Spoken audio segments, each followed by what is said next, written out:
Greetings, gamers. Forgive the sunlight streaming in. Unfortunately, it is all too brief sunlight, and I'm trying to get some sun today before it goes gray and black and terrifies my dog all night long like it did last night.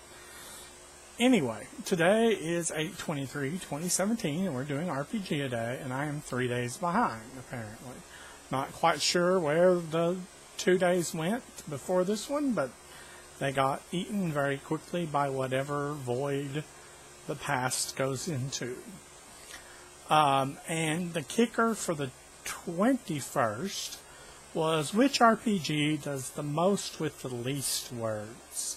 And I'm going to tell you of a little bitty, obscure RPG that does an incredible amount of explaining its very simple mechanics with very little in words. It does quite a lot of it in art, but it's very simplistic art. Don't expect modern day comic book artists. Don't expect the best 1960s comic book artists. To be honest, it's basic, but it has fun with the premise and does a really good job. I looked into doing this as a long term for a bigger RPG book, by the way, into having the characters do their thing and then having the mechanics described. But for decent art, we're talking $300 to $600 a page, and that's no way to fill a RPG book with art and explanation, because even a small game expands out, and I'm pretty sure the author did the art himself. But that's, I mean, it's acceptable for if you're not a big art critic or anything, and it does a good job of getting to the mechanics and explaining them. And that game is Super Krewe. It is a very tiny, little pamphlet-sized game book. You can have it either printed at Lulu, or you can have it, I'm pretty sure, purchased through some electronic retailer somewhere. I'm not sure which one has it, but, it's not likely that it's going to be terribly widespread, so it should be easy to find. Just make sure you do Super Krewe RPG as your search words, and it should come up pretty quick. But it does a great job with few words and a very simple mechanic. So simple that, I can see where people might want more oomph in the book, more writing. But I think for just dropping down on the table and playing like 5 minutes after you drop the book on the table with a party of 5 or 6, you can't beat that. You can't honestly beat it. Fate Accelerated Edition comes pretty close because it's a tiny booklet too. But it is honestly one of the things that, it's substantially larger than this little book. But it's still also a very tightly condensed game that does a fairly good job of its intent, which is getting you gaming faster. And to me, that's an important thing, because I've seen game prep take hours before a game gets going for the first time. And sometimes you just want to sit down and get going. Like kids with a board game. And I remember board games when the rule books were, 15 pages at most. And not 3 books, and you have to look up online to see how it's properly played. And let me be honest, I've seen some adult-aimed board games that punching out the pieces took hours because there were so many pieces for it. And, we're talking about RPGs that are doing it faster than these board games. Now, lots of people have fun with board games of that type.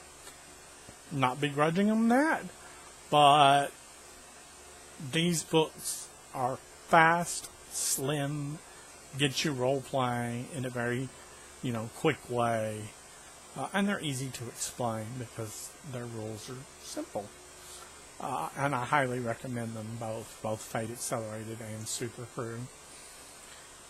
And then, which RPGs are the easiest for you to run? Is for the 22nd, for August 22nd. And I can name a lot of games that are easy to run that I know by heart. Since I have to count out games that I haven't written personally, I always try to. Which means, you can't just use the rules in my head because you don't have those yet. But I have written some of them down.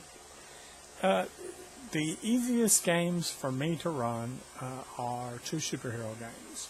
One is Marvel Superhero Adventure Game, sometimes called Marvel Saga. It is the card-based superhero game that replaces your dice rolls with cards that you pick from your hand. And usually you have a hand of 3 or more cards. So your choices in tasks, you've got more options for success at a given time than you do for other options. So it's a really simple game. I've explained it to 6-year-olds and had them playing regularly, quickly, and enjoying the game within half an hour. And to me, that's a big thing, a 6-year-old playing an RPG. They can, some of them can read quite well. Some of them cannot. But having them sit and play an RPG and the color coding of the cards and the images of the cards matched to things that they can understand, like Spider-Man represents agility or the Hulk represents strength. Those were very important iconographic connections that helped at the time explain it to people.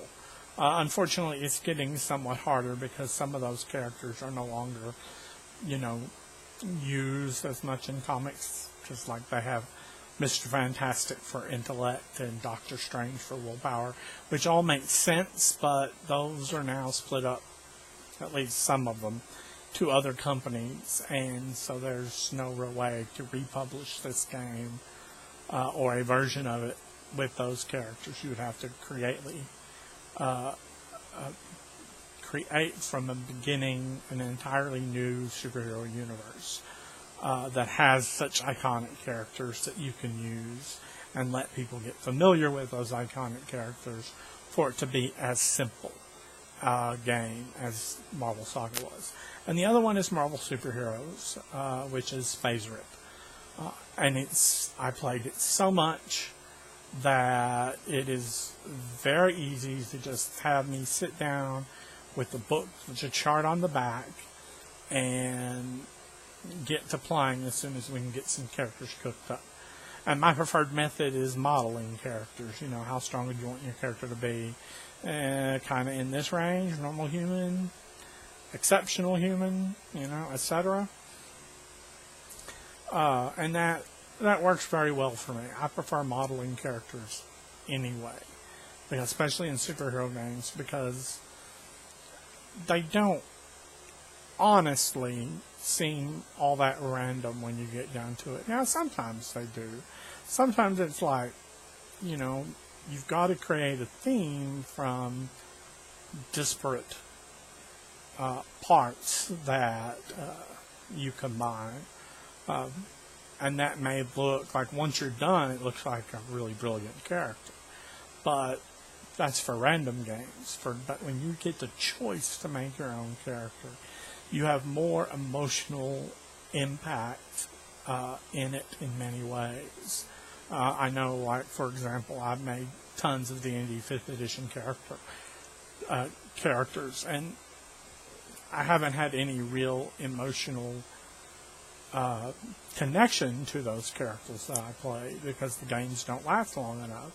And since they were randomly rolled, they weren't specifically picked out for a role in a campaign with story elements worked into their background that are tied to the environment we're playing in. They're just, here's the situation you are in, go. And that's kind of how D&D works. You're dropped in a situation and you're expected to go forward from there. But I like having an emotional connection to my characters. I like either building that over time or creating it in the beginning. Like in some superhero games, I suggest that the player characters create a couple of names of people they know, either outside the costume or in the costume. They can be for them or against them, and in fact, that's going to be a rule in Hearts and Souls 2nd Edition, is that you create each 3 people, and these 3 people are somehow important to your character, either in a positive light or in a negative light. And I suggest 2 positive and 1 negative. And that doesn't necessarily mean you have to put in your superhero nemesis as your negative, because it could be a normal human that's your biggest pressure on your character.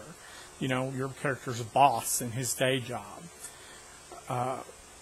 Your character's, best friend, who's always wondering why they're disappearing without them. That kind of thing. It creates negative pressure, and I think that's emotionally important in superhero games, because connecting to the world is a bigger deal than in, say, traditional D&D. Traditional D&D, you're going to go in the dungeon, you're going to fight monsters. It does not have to have a big, huge, epic story to it. Now, my preferred version of D&D did. My preferred version of D&D suggested that that's the way you go. And that was 2nd edition, and I know there'll be a lot of groans in the audience, but other than basic, but, let me be honest, it encouraged more story, more your character is part of this village.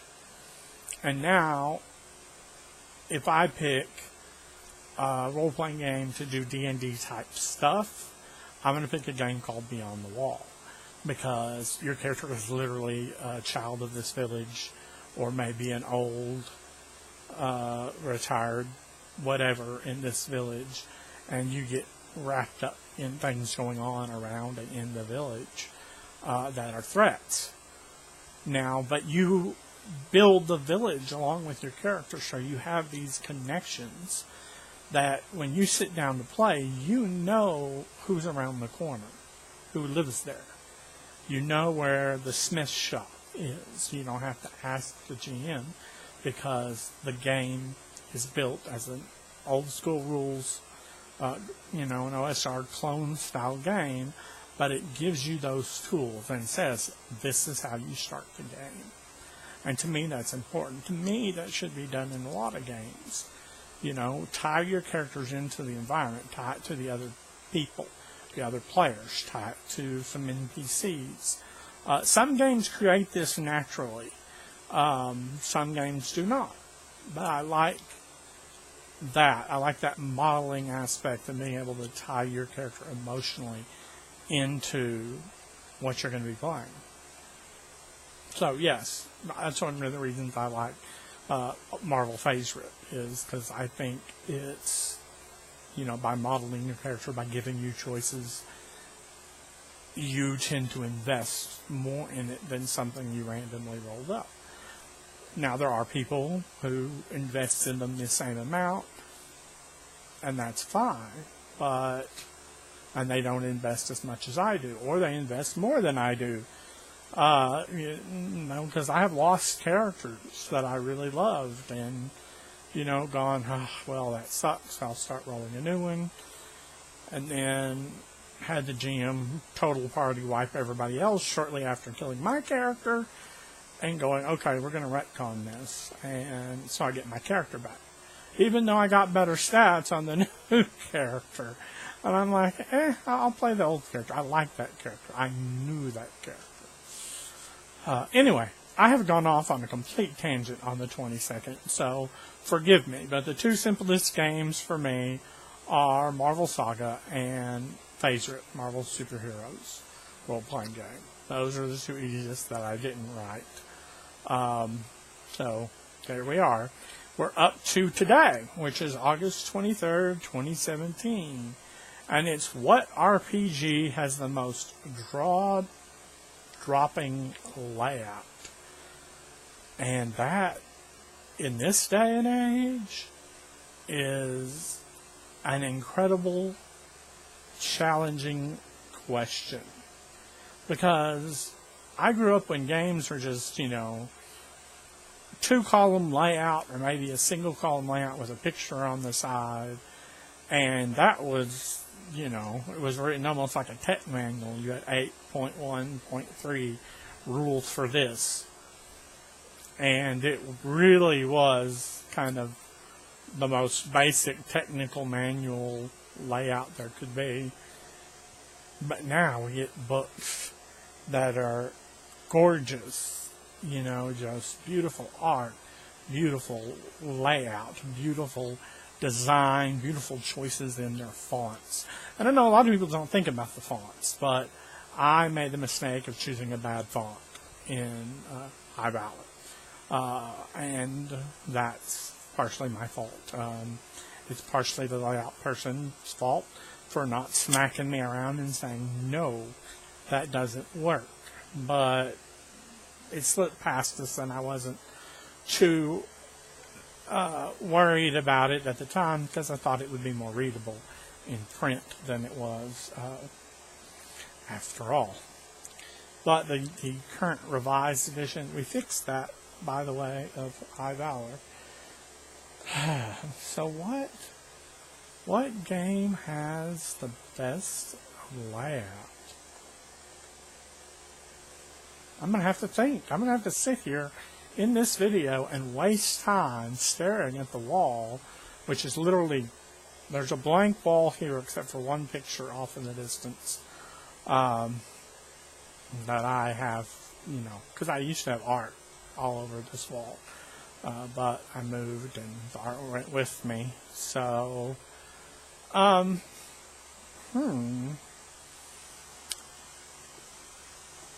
really, really jaw-dropping.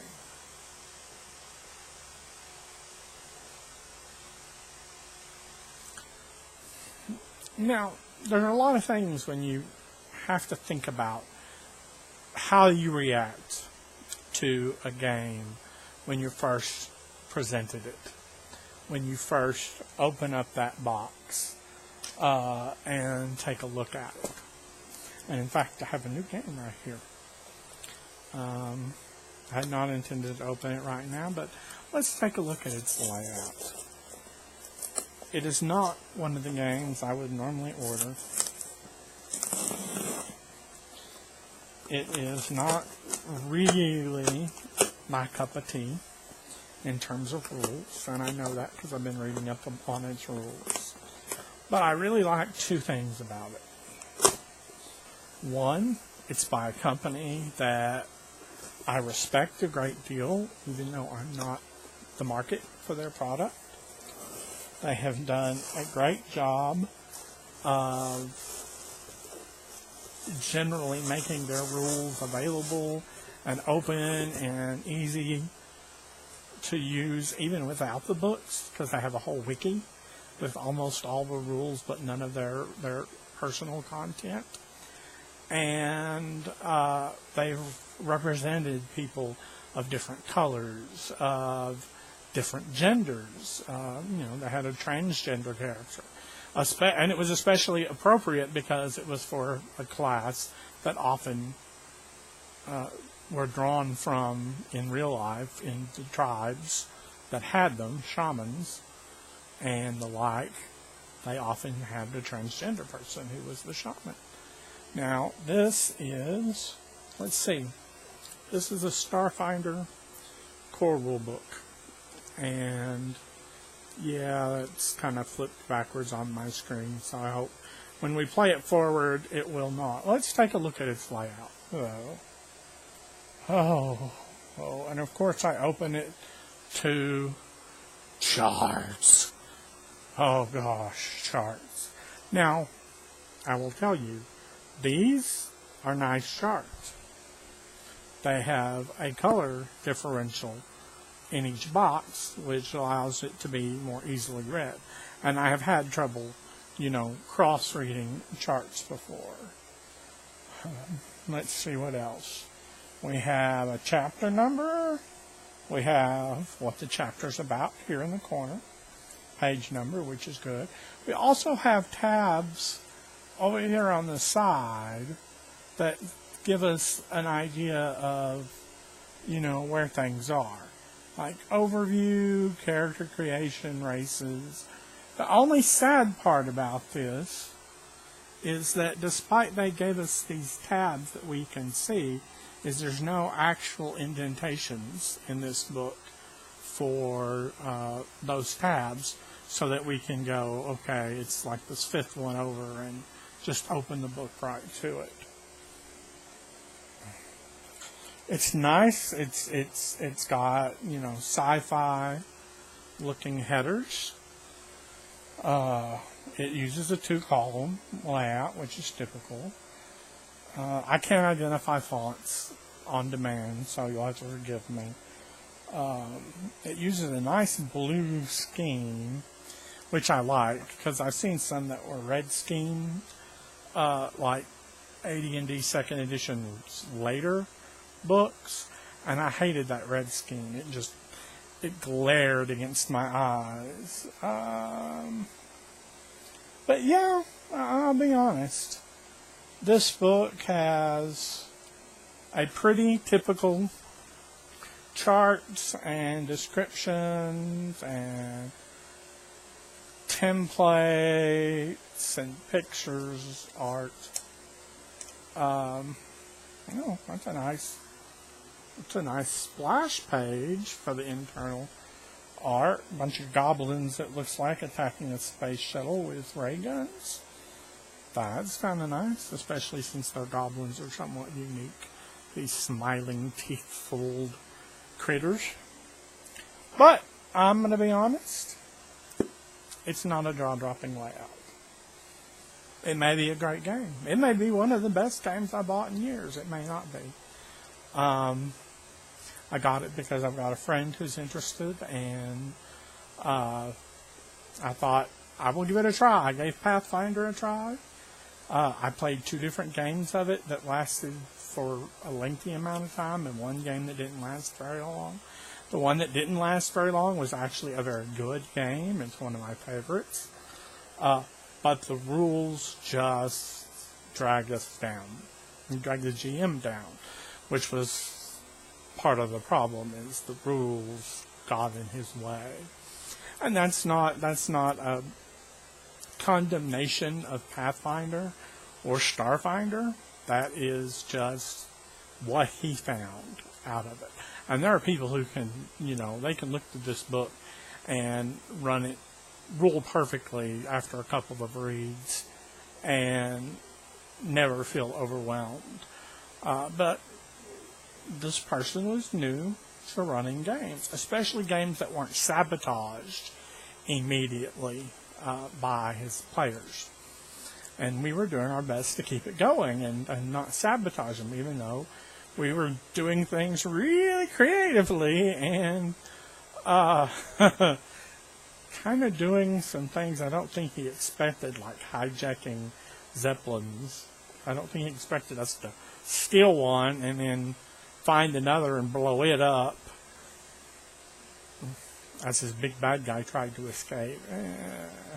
I think he thought we'd take them both, but we ended up letting the wrong person into the boiler room, and it was a done deal from there.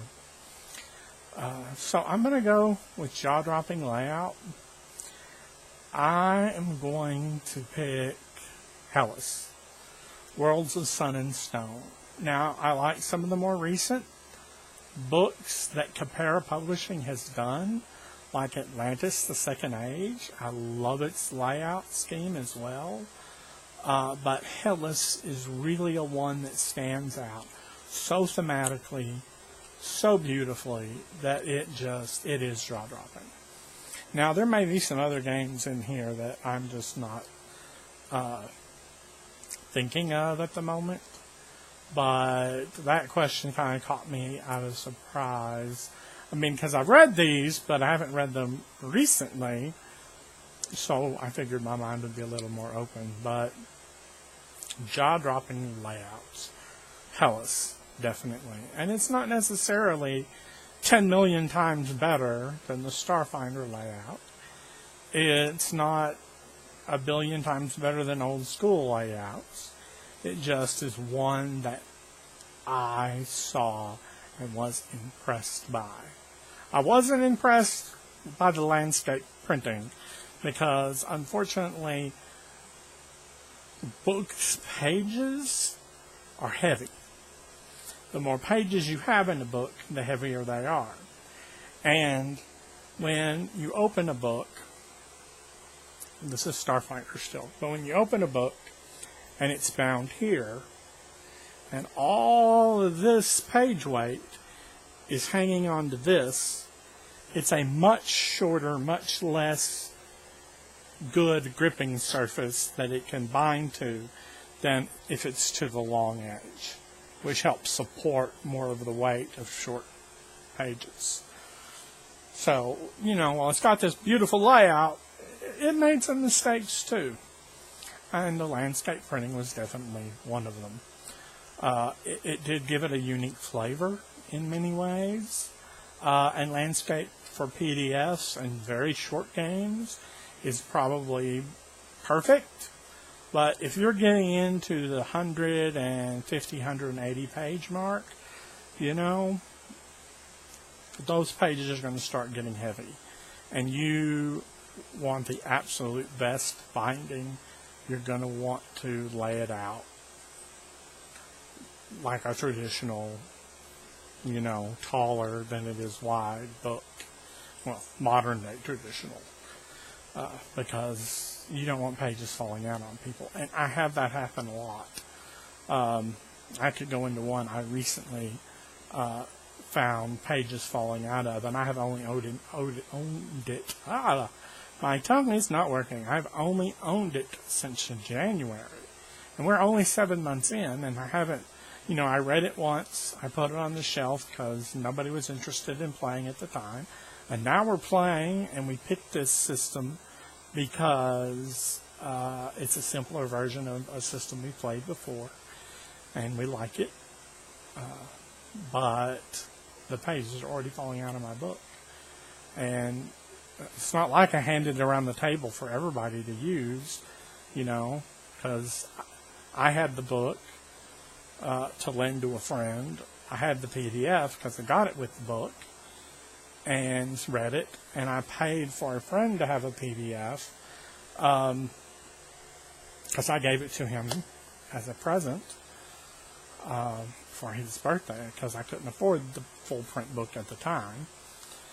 But I could afford a PDF, and he does a lot of his stuff on screen anyway, so I thought, hey, that'll be perfect. He'll like it. It's relatively inexpensive on me, and I get to give my friend a gift of something he likes. And I tell you the truth, we're enjoying this game quite a bit. So, I spent almost 30 minutes rambling at you up one hill and down the other. Should we go ahead and do the 24th? Or should we just wait and let me tone down and wind down a little bit and see how we are tomorrow? Maybe I won't babble as much. Anyway, peace, good gaming, love ya, take care of yourselves.